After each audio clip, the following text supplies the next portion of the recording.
Hello, everybody. We were out with my friend Kenny. He was doing the filming.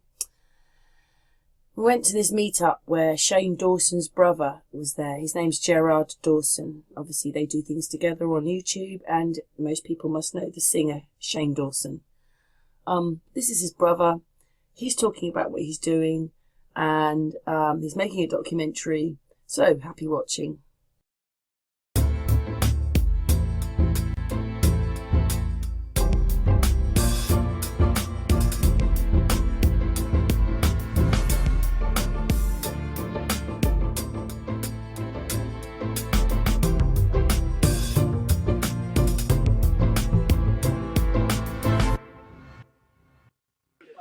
Hey, you're having a good time.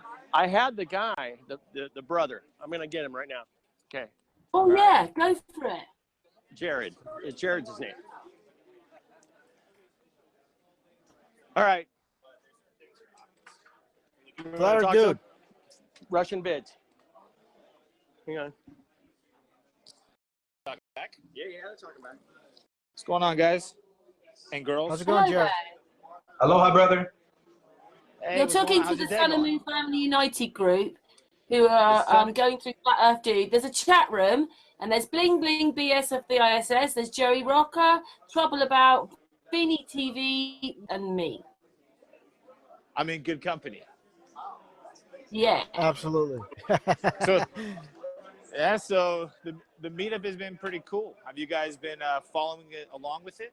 Are they like live doing the whole meetup or? Yeah, we've been with you.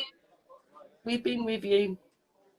We've been on for about what it's been an hour and a half now, watching all the festivities. You know, Mark Sargent and Patricia Steer when they first rolled up in their car, and basically from the start. You know, from the very start.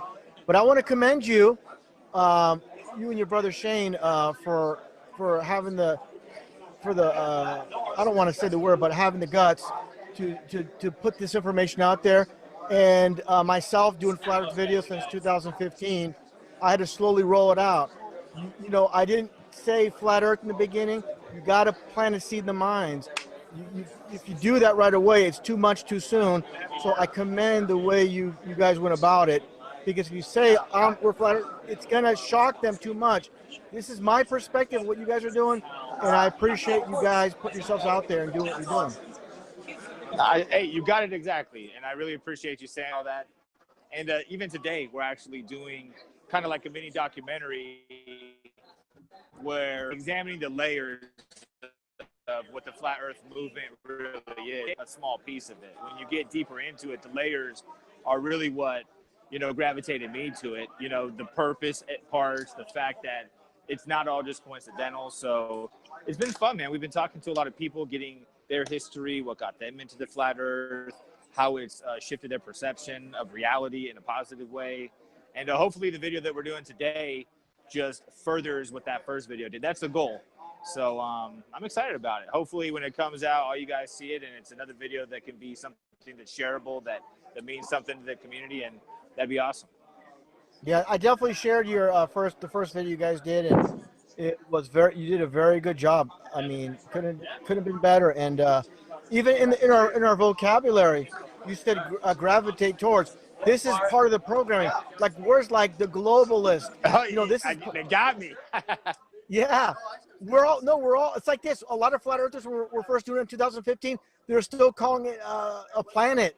You know, so it's like getting rid of the programming is a difficult step to make.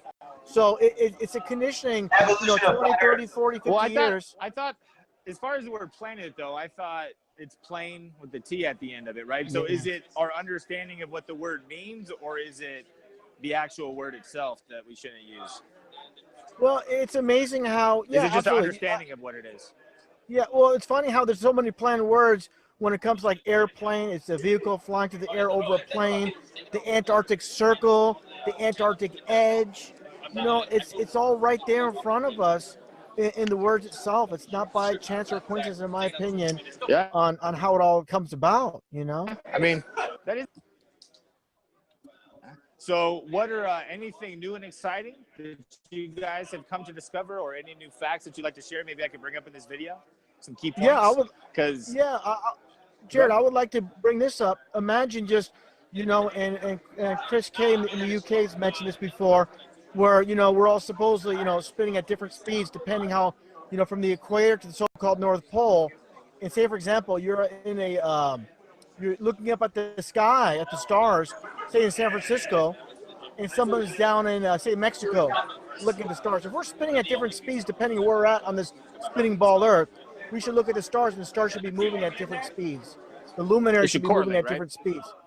Yeah, it's we're all looking at it's all moving at the same speed. It shouldn't be according to how the world. For example, we're spinning at 1,100 miles an hour supposedly at the equator. When you get to the North Pole, it's 0. So, say for example, in LA, we're supposedly spinning right now. Supposedly you're spinning 900 miles an hour in LA. At the equator, 1,100 miles an hour. So you should look up at the sky, and the stars should be moving at different speeds depending on your location on the supposed spinning ball Earth. So that doesn't make sense when we don't see that. We don't sense that. And also gravity, how things fall. That's observable as well. So that's a great one. I mean, that's a really good one to get out there to the people that need something like that, just to kind of nudge them in to actually look at that. Because I feel like it's about trying to loosen the bolts that have been tightened, and I don't think a lot of people have never even thought about the stars or how fast the Earth is going. So when you lay it out in numbers and things that they could grasp and that's palatable, that's definitely, I appreciate, I'll bring that one up. I mean, I think it's already in the video a little bit, but, Can I appreciate that. just jump in and ask a question? Of course.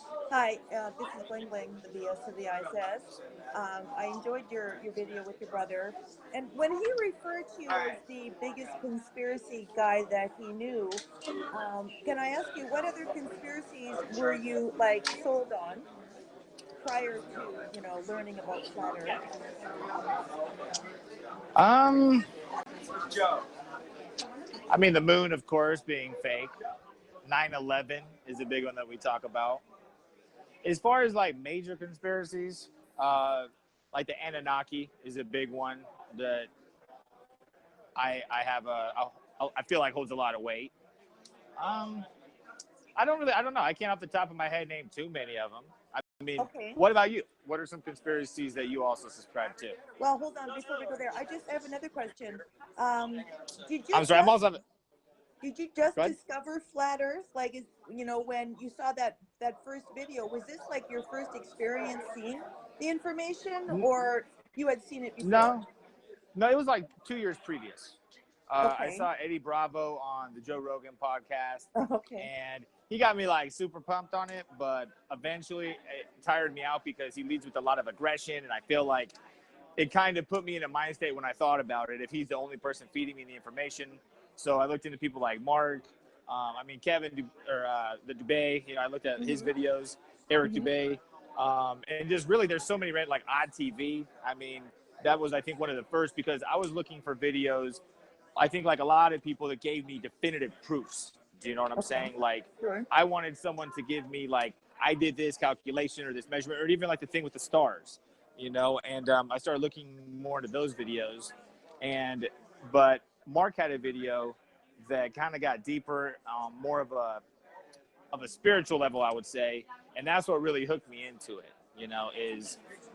the flat Earth strings together so many mysteries of life. That's why I liked it so much, because I feel like we live in a day and age where I don't know many people that have a strong belief in anything. Do you know what I mean? My beliefs are always all over the place, and I'm always looking for something to make it all make sense to me. And for a long time, the Anunnaki did that, because it stringed together all these, where did consciousness come from? How did we evolve into what we are now? So that really was one. And then the flat Earth just and I was raised religious. I went to a Catholic school, and I was away from my beliefs at the time.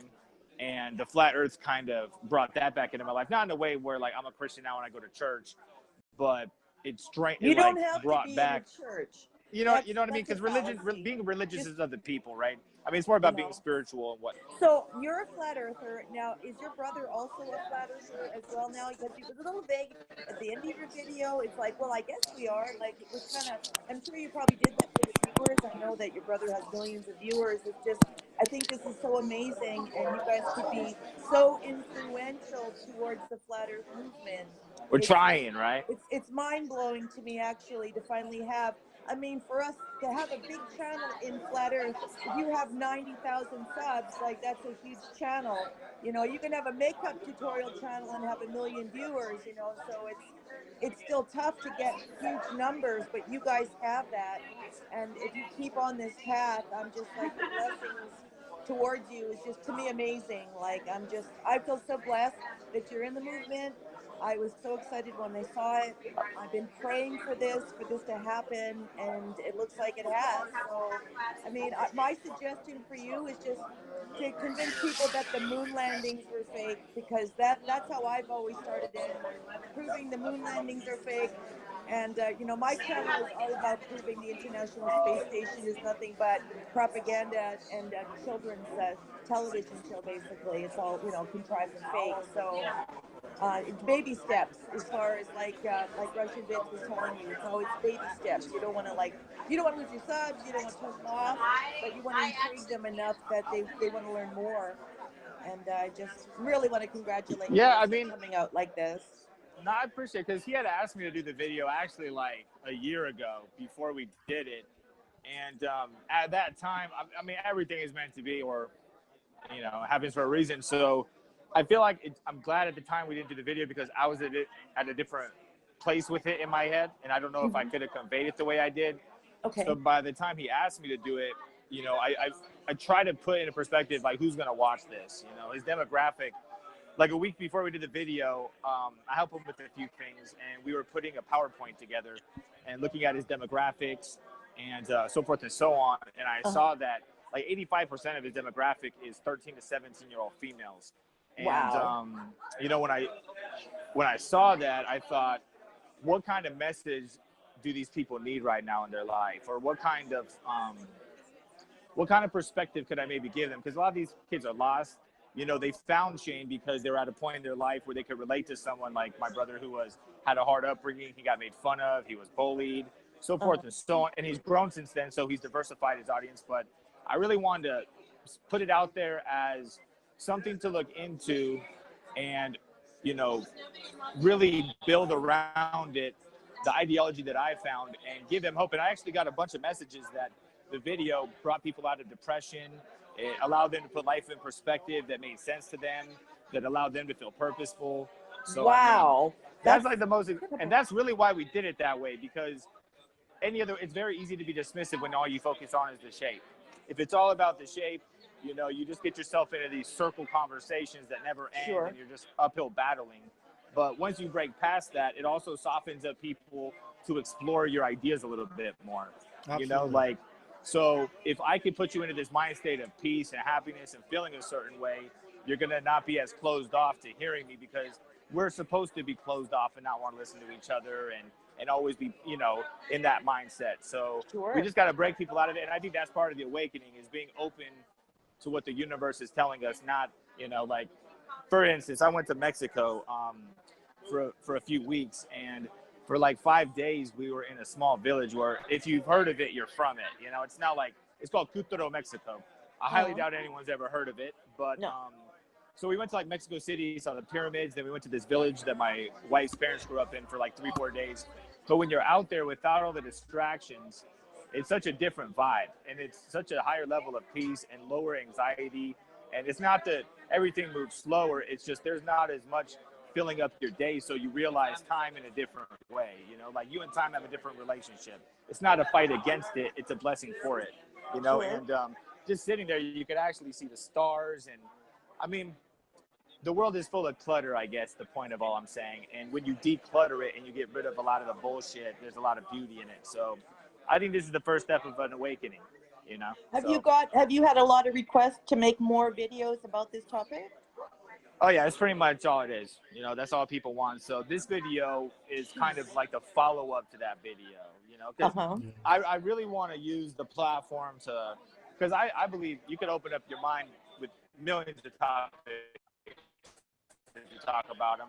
For them to just make like a 5-minute video, just to feed it, you know. I wanted to make something a little bit bigger. So I've actually been talking to Mark for maybe a month at this point, trying to plot out what days he could come down. This whole meetup was actually, a spot of that, kind of like we talked about the dates. I said, hey, it might be cool to get a meetup because I really want to talk to as many people I can and get as many perspectives as I can, because I want people to watch it and find a bit of themselves within some of the people that we're talking to.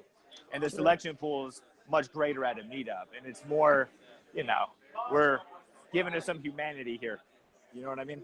Oh, So, sure. Yeah. I find it interesting, though, that your age group, the age group's amazing to me, because this is the age group that we really need to bring awareness to. Like, these young kids are the future.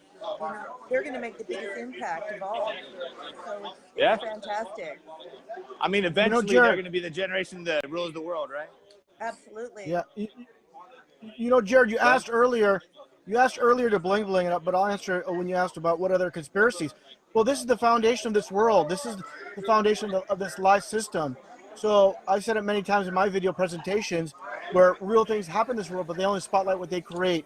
From, it might sound outrageous to you hearing this, but I've covered O.J. Simpson case and the Pulse, which your brother covered.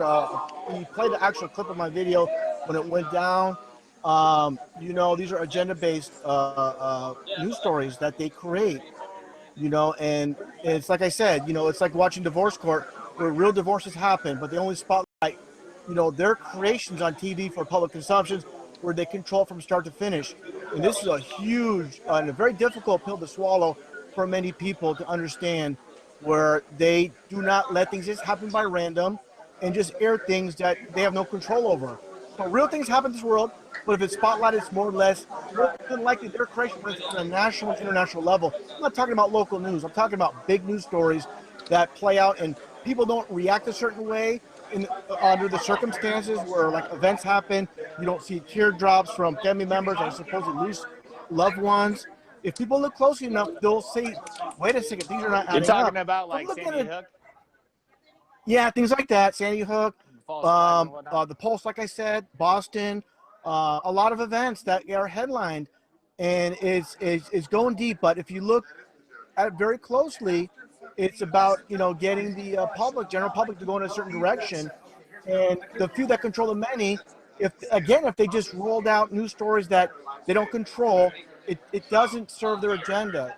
TV news is about propaganda and airing things that they have no control over. They have no control over it. Therefore, it can go in a direction they don't want. This is about the few control the many, and that's what it's about. And what is it? The victors write history? History is Exactly. written by the victors? Yeah, So, I mean, it's. I think a lot of people today, because one of the questions that I ask is how you feel, or if you feel at some point flat Earth is going to be the consensus. For instance, instead of a globe being on a desk, there'll be a flat Earth model on a desk. And a lot of people say that it's a generational thing. At some point, the people leading this country are going to be gone, and the generations coming up, it's the information they get that's going to become what's agreed upon and accepted. So I agree. I think Mark has a statistic that, what is it, like 30% of 18 to 23-year-olds believe in the flat Earth or accept that it could be a possibility or something like this. So that's a pretty interesting statistic to think about. What's funny too, three out of 10 people in that age bracket would, be able to have a conversation about something that 5 years ago most of us had never even thought of. I mean, at least when I say most of us, maybe we have, but I don't. People so hard is because most people have never in their life placed any importance on the shape of the Earth. They just accept what they're told, right? And then all of a sudden, when reality gets fuzzy, either it's too much for someone to handle and they resort back and their mind and body just can't function and they retreat, or they're uncomfortable for a second and keep going on it and research it. And I mean, I believe that you can never have clarity unless you've experienced fuzziness, because you have to prove the clarity that you see as being absolute, right? So I like to fuzzy the reality of things. And, I think when you think of the flat Earth, when people allow that to be the case, it's really hard to go back and not look at things differently, So I think, the generation coming up is like that, right? Big flat Earth hugs to you.